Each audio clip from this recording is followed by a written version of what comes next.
un capítulo más de una serie de intervenciones lingüísticas que arrancaron hace mucho tiempo, hace varias décadas en realidad, que son el resultado de una reflexión acerca de distintas cosas que estaban codificadas en la lengua, que la lengua había tomado y había, digamos, que habían dejado una huella en la lengua.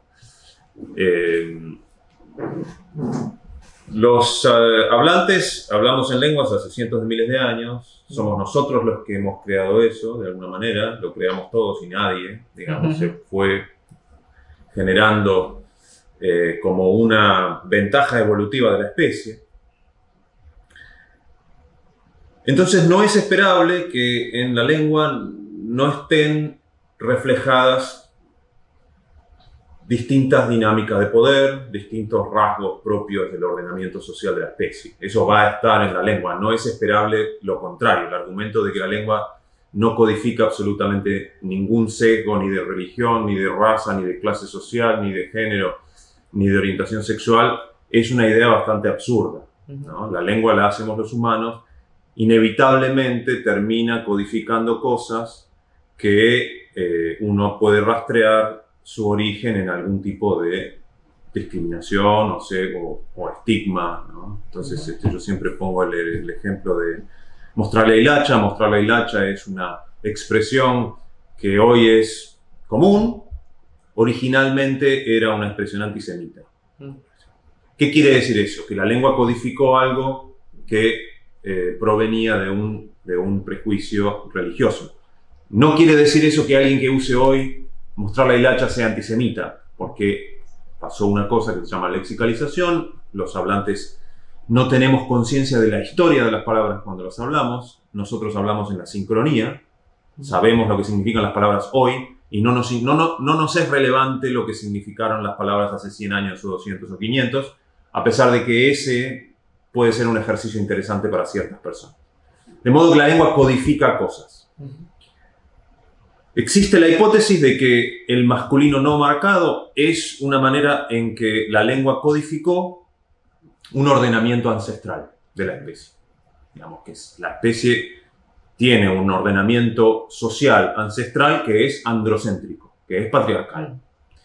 Y eso tuvo un eco en la gramática, que es el hecho de que cuando no queremos marcar si un grupo es masculino o femenino, si lo queremos dejar como no marcado, usamos el masculino. Eso es parte de la gramática de 500 millones de hablantes de español. Y es parte de la gramática de muchas otras lenguas también. Solo, ¿sí? Es un fenómeno bastante universal. Ese hecho y esa hipótesis llevó a la reflexión acerca de que una manera de llamar la atención sobre el modo en que está ordenada la sociedad era intervenir la lengua justamente en ese lugar. ¿Sí? No era un modo de cambiar la sociedad necesariamente, era un modo de llamar la atención sobre el hecho de que en la sociedad persiste un ordenamiento que es patriarcal. Entonces empezaron con distintos tipos de intervención. Empezó el desdoblamiento, digamos, en todos y todas, qué sé yo.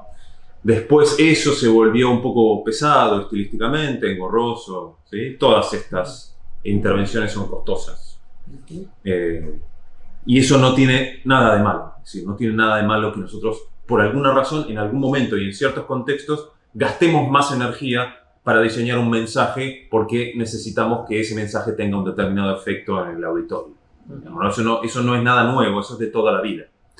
Entonces así lentamente se pasó del desdoblamiento a las intervenciones más sintéticas, que eran la arroba primero.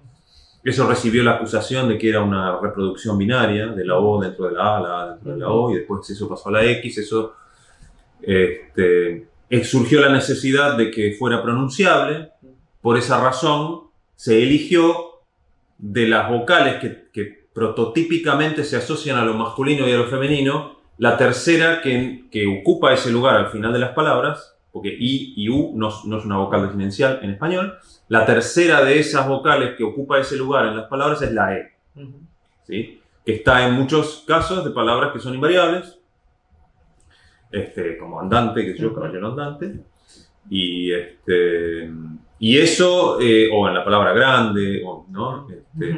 Es ese valor, que es el valor que se llama epentético, que tiene esa vocal, que no es en todos los casos, porque es escritores y escritoras, ¿no? Hay algunos casos de la E que tiene par femenino, pero no importó demasiado, ¿no? Es decir, se tomó esa E por esa razón para intervenir la lengua en su última fase, para lograr que la intervención sea, a la vez que sintética, porque ya no desdoblamos, pronunciable.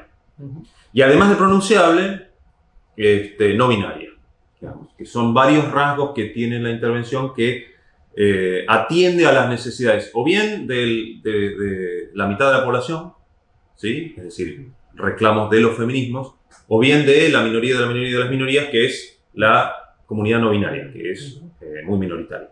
Entonces es una intervención que tiene alcances muy grandes y alcances muy reducidos, la misma intervención. Y eso la hace extraordinariamente potente, se ubica entonces, por lo tanto, explícitamente por fuera de las reglas del sistema lingüístico para llamar la atención sobre precisamente algo que sostiene, está codificado en la lengua, que es el masculino genérico. Se ubica por fuera de las reglas solo ahí, en ningún otro lado. Entonces hay que entenderlo como un gesto explícito que tiene un deseo, una búsqueda retórica de llamar la atención, de resaltar. Hay una espectacularidad que tiene la intervención, no busca pasar desapercibido, porque nosotros tenemos recursos dentro de la lengua para no marcar género dentro de las reglas del sistema. Pero eso va pasando medio desapercibido. Esto es lo contrario, es como una especie de género neutro marcado.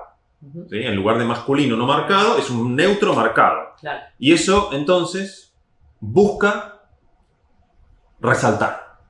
¿Sí? Busca volverse muy presente. Busca saturar como si fuese el oído y la pupila.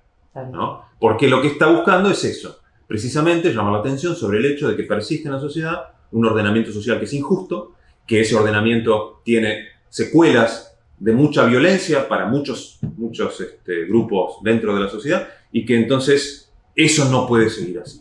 Es un pronunciamiento político muy concreto y muy fuerte. Por eso no solo es una imposibilidad, sino que no debe exigírsele a nadie, porque a los pronunciamientos políticos no se les exigen.